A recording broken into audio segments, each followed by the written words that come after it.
guys, it's Jacqueline, and we'll go back to another speed build in The Sims 4, and today I am building a Scandinavian-inspired tiny house for Msgryphi's Squish Tours August build challenge, or submit your creations type thing. So basically, if you don't know who Msgryphi is, she is a really talented builder here on YouTube, and you should totally subscribe to her. Obviously, her link will be in the description. But she makes a lot of tiny houses, and there's kind of a running joke on her channel where somebody, I don't remember when, like fairly recently, started commenting on them and calling all of her tiny houses the Squish, because she just did like a lot of them. It's kind of what she's known for. So yeah, they started calling them the Squish, and now we've fully embraced the meme, and she is doing a build tour thing where she's going to tour some of the builds that people submit on the gallery with the hashtag SquishToursAugust. So unfortunately, the date that you have to have submitted your build by is, I think, before this build will be going up, so you won't be able to do this once you've seen this, but I think she's going to do them every month, or at least she will do one in the future, I believe. So yeah, this is not your only chance, but I highly recommend you check out her channel. She's a really talented builder, and also she's a very entertaining person, and yeah, she's gained a lot of popularity as of this year, which she's totally deserving of. But I really admire her as a builder. She was one of the people that kind of inspired me to start my channel, and yeah, you should just definitely check her out. But anyway, like I said, this is a Scandinavian-inspired tiny home, and inspired is the key word here, the operative word, because obviously, I mean, Scandinavian style, there are more than one. It's not just like everything Scandinavian is like this, but I feel like this is what most people think of when they think Scandinavian, which, yeah, this is like the typical style. So it is a lot of light colors, relatively simple in terms of exterior and interior design, and a lot of, like, I don't know, like the metal roofs and stuff like that are pretty typical of that design style, but also in terms of interior design, there's a lot of like almost mid-century modern looking furniture in terms of like shape and style, and also it really plays off of the minimalistic vibes and that trend a lot. So we're kind of like thinking IKEA when we're picturing Scandinavian, but it's a really nice style. Obviously, the thing with a tiny house is that, you know, as far as minimalism goes, you can't exactly achieve that. Just because it's so small that if you want to make it look lived in at all, like, you can't just have nothing in there. You have to have stuff spread out around it, and I did hold myself back a little bit. There isn't a ton of clutter in this build, but, you know, there's enough. I feel like it still looks decently lived in, and yeah, that is pretty much it. I do want to say really fast that there are some really amazing tiny homes on the hashtag on the gallery, which is Squish Tours August, again, if you didn't catch that the first time. So if you're in search of a tiny home, you should definitely check out there. There's some that are like far better than this one. I don't know. To be honest, this is not like my greatest tiny home ever, but I just wanted to do one just to enter the challenge. I don't think that it'll really be toured or anything like that, although that would be pretty cool if it was. I don't know, that would be pretty awesome. But yeah, I would get really excited. I always get excited when people that I admire as builders, like, even if they just see what I've done, like when the Jess Hearts build challenge, I mean, she's not like a particularly big YouTuber, but she's like a really amazing builder, so I was like, oh my god, she like commented on my build, she liked my build. I was freaking out. It was kind of, yeah, I just really admire some people. Like, oh, I have another anecdote about that. This was like the crowning moment of my entire life. So one day, I'll tell the story. One day in freshman year, I was just, you know, I woke up and I was not particularly excited to go to school, but I was like checking my notifications on YouTube, and I saw that Deligracy had uploaded a video, and I was like, ooh, Deli, I like Deli, because I watched Deli like religiously at that point in time. It's kind of a problem, honestly, but yeah, so I was like, you know what, I think I can watch this before I get to school, like, I can do it, it'll be good.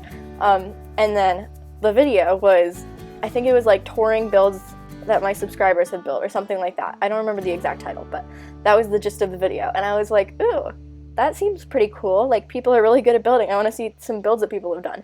And then I was like just watching the video casually, and then my build pops up on the screen, and I flipped out because I was like, oh my god, no way, she's looking at my build. And the other thing is that this was like not my greatest build, to be honest. It was kind of really bad, but yeah, she toured my build, and I was so happy that day, because the thing is also, generally I don't really talk about at school like my obsession with Sims, because people tend to be not very nice about it, and I enjoy flying under the radar for the most part. But that day I was like ecstatic the entire day, and everyone was like, what is happening right now? This girl is usually in such a bad mood all the time, and she seems so happy, like what is happening? So like, yeah, on that day I got exposed to many people as a Sims stan, but that's irrelevant right now. So yeah, she toured my build, and then I commented under it too, and I was like freaking out. It was kind of embarrassing. I commented under it, I was like, oh my god, this is like the happiest day of my life. I was so not looking forward to going to school, and now I'm like so happy. And I mean, I was though.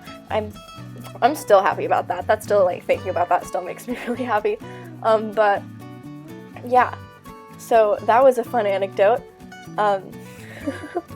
Yeah, but the point is that when people I admire, like in anything, not just building, but like in pretty much anything, people I admire acknowledge like me doing that thing, and then they like compliment it, even if they don't even have to compliment it. They just like have to like look at it and be like, oh, that exists, and I get so happy.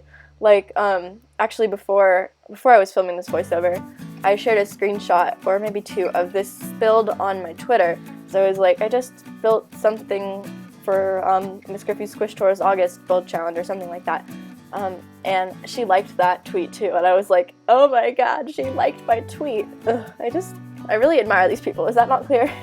I don't know. I think some people are just amazing builders, and she's just like a really genuine person too. I mean, I wouldn't know, like I never talked to her in real life, but I feel like you can kind of tell, you know, when you're listening to people talk online, you can kind of feel if it comes across, like if they feel genuine or if they feel like they're kind of not, I don't know.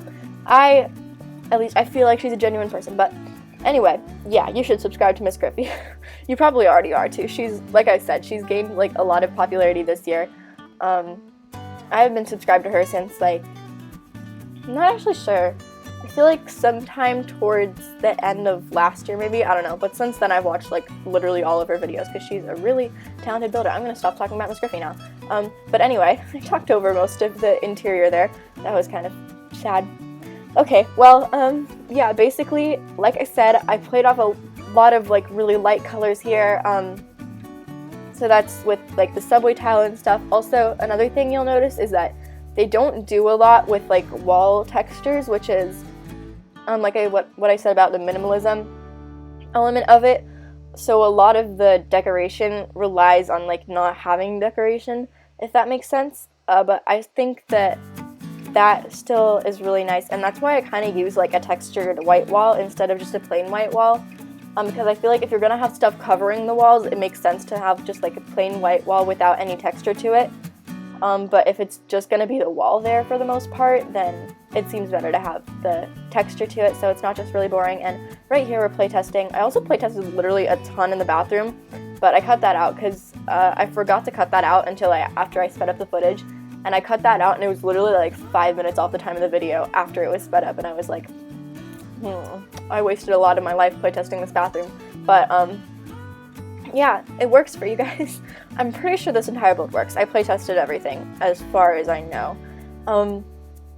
Yeah, so that is definitely good if you want to play in this. But she just keeps playtesting. So actually right here, if you look right there, this little bedroom nook here, this is something I generally don't do, because every time I do a tiny home or any house, it's very important to me, generally for some reason, for the Sims to have a spot to woohoo. I don't know why, because like in reality, I don't even do gameplay, like ever. And so really, why does it matter to me if they have a spot to woohoo, since mostly these houses, I just imagine myself playing in them. I don't know. I never really acknowledge the fact that other people might ever play in them, but they are in the gallery. But I don't know. It's always like something in the back of my head. I'm like, but if I put the bed against the wall, and they can't woohoo. That doesn't work. But you know what? I put my pride aside, and I did it this time. And so yeah, your Sim cannot woohoo in this build, but you know, it's okay.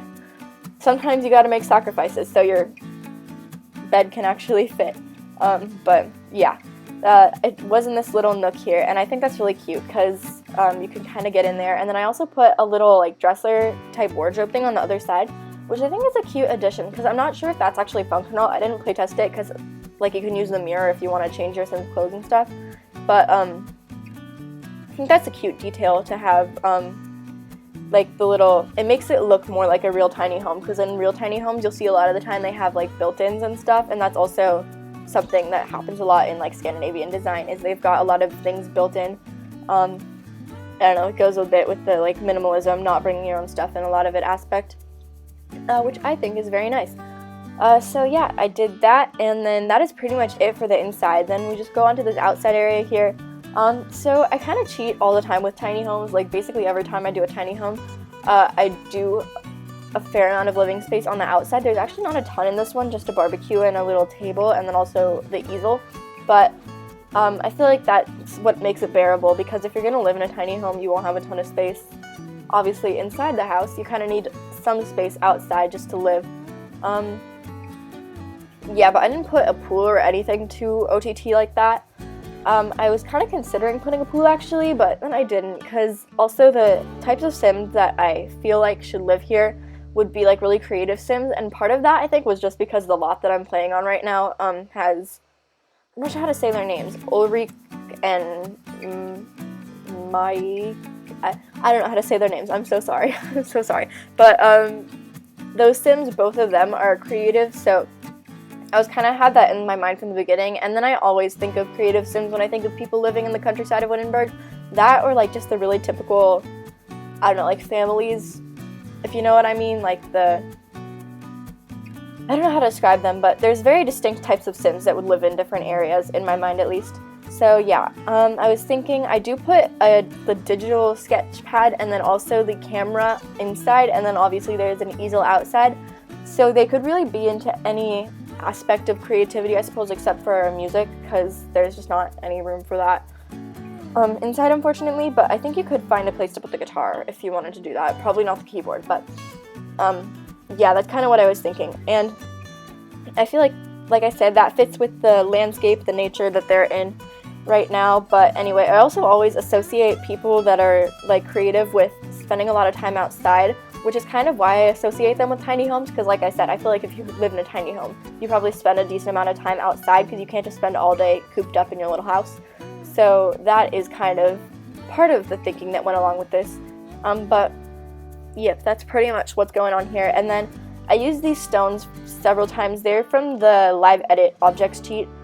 If you don't know how to get to that, the instructions are in my description, but I use those to make a walkway leading up to the house and then also up to the deck, and then I also just put this little garden area back here because I think it's really cute, and I kind of imagine that they come back here and they just like grow their flowers and stuff. I don't know.